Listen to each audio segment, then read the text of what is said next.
E aí, pessoal, tudo bem com vocês? Bom, vamos aqui conversar um pouquinho sobre a nossa atividade de estudo 1, tá? São aquelas 5 questões que valem aí um pontinho no total do somatório das notas para a gente passar de ano, né? Então, vou compartilhar aqui minha tela com vocês para falar sobre as 5 questões que caíram para mim, tá? Então vamos lá. Primeira questão. Na composição dos custos industriais de uma organização, é importante analisar a departamentalização da empresa, tá? Visto que os custos devem ser lançados de acordo com a relação de trabalho que cada departamento realiza. Sendo assim, a empresa precisa separar sua estrutura organizacional em departamentos produtivos, departamentos auxiliares e centros de despesa, tá? Então vamos lá, a gente ainda não teve a aula sobre a semana 4, né? Eu vou gravar ainda para passar para vocês, né? Que é justamente sobre a departamentalização, tá? Então, uma empresa, normalmente, ela é feita o quê? Por centros de custos, tá? Então, normalmente você departamentaliza justamente para você alocar de maneira correta o que é uma despesa administrativa, o que é uma despesa comercial, o que é uma despesa de marketing e principalmente os gastos que vão para o produto, ou seja, aqueles gastos que são então parte do custo do produto, tá? Então, por isso a importância de você departamentalizar a empresa, para saber o que vai para custo, para saber o que vai efetivamente para despesa, tá? Então ele bota aqui, ó, considerando uma indústria moveleira, assinale a questão que representa respectivamente um centro de despesa, um departamento auxiliar e um departamento produtivo, tá? Então ele chama aqui de departamento auxiliar aquele custo indireto de produção, né? A gente vai ver quando eu gravar a aula que existem várias maneiras de você classificar o custo indireto, tá? Então vamos lá, pessoal. Manutenção, ele entra como despesa? Não, a gente já viu que é custo indireto, né? Então vamos primeiro tirar, né, o que poderia ser despesa, o que poderia ser custo, tá? Gerência de produção é custo. Marketing sim, é uma despesa, né? Financeiro sim, é uma despesa. Administração de produção, não, né, pessoal, é custo. Então só pode ser letra C ou letra D, tá? Segundo ponto, departamento auxiliar. Montagem, pessoal, é um departamento auxiliar? Sim, poderia ser. Almoxerifado é? Sim, é um departamento auxiliar.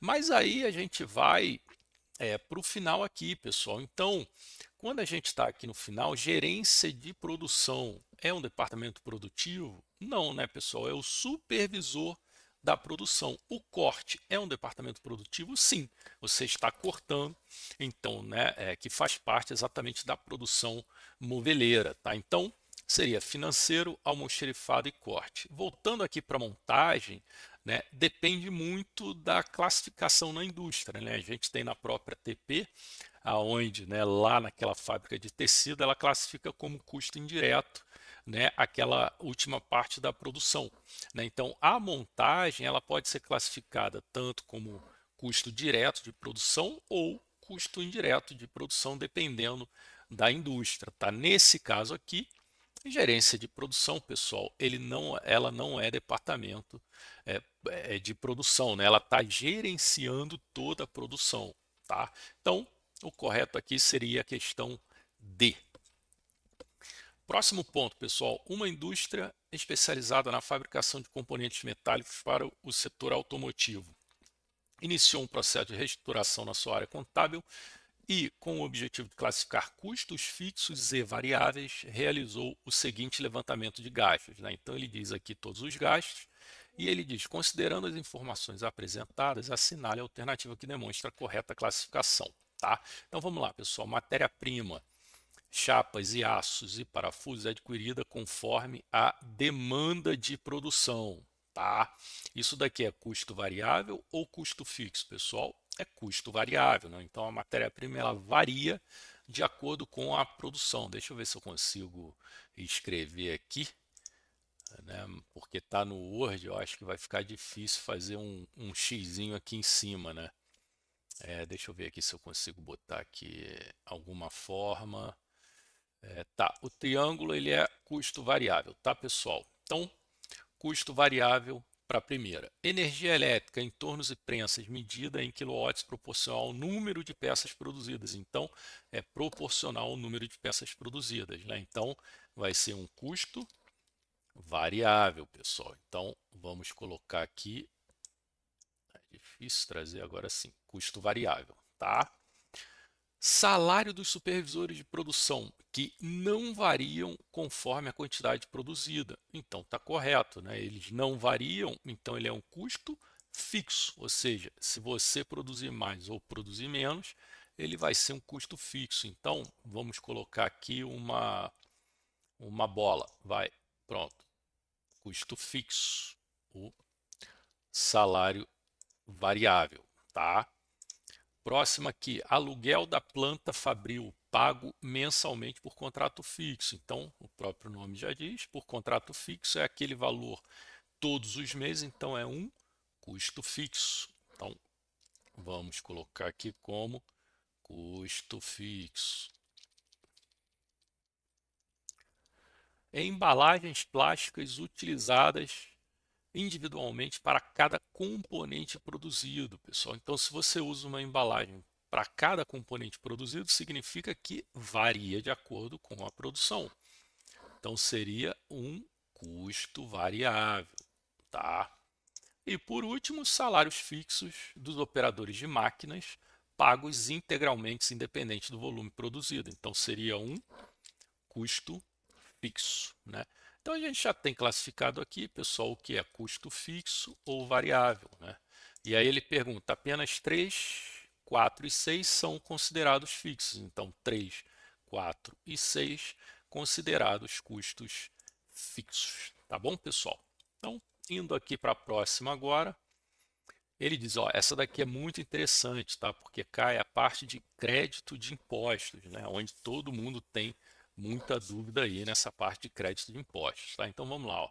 Localizado em Curitiba, adquiriu em dezembro 200 quilos da matéria-prima, tá? Então quando é número, pessoal, a gente já começa a colocar aqui, né, os dados, tá? Então tá aqui bem claro, né, que eu falei 200, mas são 2.000 quilos, tá? Então, comprou 2.000 quilos da matéria-prima, do produto, barra de ferro.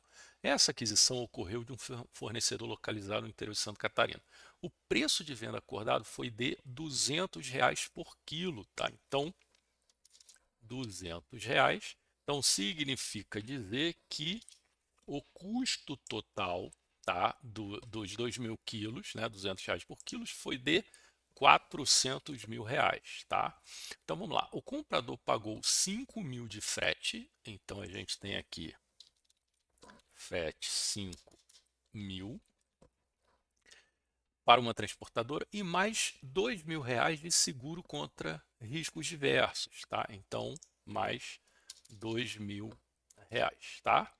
E aí ele fala aqui, sobre o total da matéria-prima, a incidência de R$ 48.000 de ICMS e 20.000 de IPI. A empresa adquirente é optante pelo lucro presumido, tá? Então, mais uma vez, pessoal, se você é do lucro real e do lucro presumido, né, você tem crédito de impostos, tá? E normalmente esses créditos, né, eles são por dentro do preço, tá? Então, quando você paga aqui 48.000 de ICMS, você não adiciona sobre o preço do produto, né? Esses 48.000 são referentes ao custo total, ao preço do produto, tá? Então, pessoal, qual é o custo do produto, né? É aqui, ó, 407.000, né? Então, sobre esses 407, você pagou 48.000 de ICMS. Então, você vai se creditar desses 48.000 e você também pagou 20.000 de IPI. E você então vai se creditar desse IPI também, né? Então, o custo final, pessoal, vai ser 339.000, né? Por quê? Porque 48.000 e 20.000 você se recupera depois na sua apuração dos impostos. Você vai pegar seu débito menos esse crédito e você então vai ter de volta esses 48.000. Então, por isso que ele já não faz parte do custo do produto, porque como ele é um crédito que você vai se recuperar na apuração dos seus impostos, então você já faz o custo do produto sem ele. tá? E aí, pessoal, você vai dividir pela quantidade que você comprou, que vai dar os R$ 169,50, tá? Então, muito importante vocês ficarem atentos, tá, a essa parte. Isso daqui é uma pegadinha, tá bom, pessoal? Próximo item. Sobre os métodos de custeio por absorção variável e padrão, analise as afirmativas abaixo. O custeio por absorção é o único aceito pelas normas contábeis brasileiras para fins fiscais e societários, pois inclui todos os custos de produção fixos e variáveis. Então, essa é uma verdade, pessoal, exatamente. O custeio por absorção é o único que é aceito pelas normas contábeis. O custeio variável é adequado para fins gerenciais, pois permite analisar a margem de contribuição e o ponto de equilíbrio. A gente já viu isso na aula anterior, né? Então, para fins gerenciais, você pode utilizar o custeio variável e, exatamente utilizando ele, você vai ter a margem de contribuição. Sobre a margem de contribuição, você vai saber qual é o ponto de equilíbrio, ou seja, o mínimo de unidades que você precisa vender para ficar no 0 a 0. Tá? E aí, a terceira, o custeio padrão é amplamente aceito na contabilidade financeira e é utilizado obrigatoriamente para avaliação de estoques no balanço patrimonial. Errado, né, pessoal? Então, o custeio padrão você utiliza para fins de orçamento, né, para fins de saber aonde você quer chegar quando você apurar o quê? O custo real. Tá? Então, o custo padrão ele não é aceito como norma contábil e ele também não pode ser utilizado para você valorizar o seu estoque, tá? Então, o estoque é feito pelo custo real, né, que é a inserção dos custos mês a mês, onde você sempre vai ter o custo médio para valorizar o seu estoque, tá? Então, portanto, só 1 e 2 são corretas, tá bom? E indo aqui para a última questão, pessoal, né? Uma empresa produtora de câmeras fotográficas possui um custo fixo mensal de R$ 400 mil.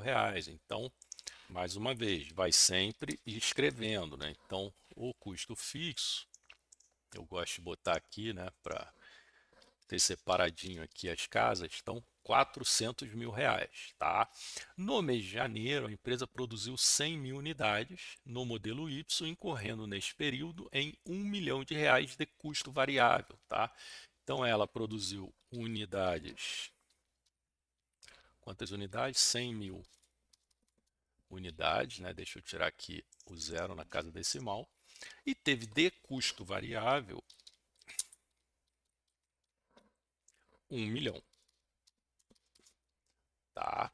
Então, essas são as informações que a gente tem por enquanto. Tá? Aí ela bota aqui, normalmente a produção dessa empresa gira em torno de R$ 80 mil. Então, ela normalmente, então vou botar aqui, ó, produção normal, desculpa, reais não, unidades, tá? 80 mil unidades, tá? Então, pessoal, primeiro ponto aqui, a gente já sabe que ela teve uma produção acima do que normalmente ela produz, tá? E aí ele pergunta aqui, assinale a alternativa que apresenta qual seria o custo unitário por câmera produzida caso essa produção tivesse mantido como nos meses anteriores. Então, o que ele está dizendo aqui? Que a produção normal dos meses anteriores é de 80 mil unidades, mas que nesse mês ele produziu 100 mil, tá? Então, primeira coisa que a gente tem que calcular é o custo unitário variável. Então, a gente tem a informação de que quando ela produziu 100 mil unidades, ela teve um custo variável total de 1 milhão. Tá? Então, o custo variável unitário é de R$ 10. Mas ela diz que a produção normal é de 80 mil. E é justamente a pergunta do problema. Ele quer que você considere como se a empresa tivesse a produção normal. Então, o custo fixo, né, lembrando, ele não varia de acordo com a produção. Então, o normal é ele produzir as 80 mil. Então, você vai dividir o custo fixo por 80. Então, o custo total vai ser de R$ 15, tá? Se você dividir, né, os 400 por 100 mil unidades, vai ter o custo de R$ 4, mas esse foi o custo do mês que você produziu as 100 mil unidades, não é o custo normal quando você produz as 80 mil, tá? Então, muito cuidado com as pegadinhas, tá bom? Então, resposta correta, letra B, 15 reais. Tá bom, pessoal? Então, foram essas as questões que caiu para mim, tá? Se cair alguma questão diferente dessa, coloquem lá no grupo que eu estou totalmente à disposição para resolver para vocês. Tá legal, pessoal? Um abraço, até a próxima. Tchau, tchau.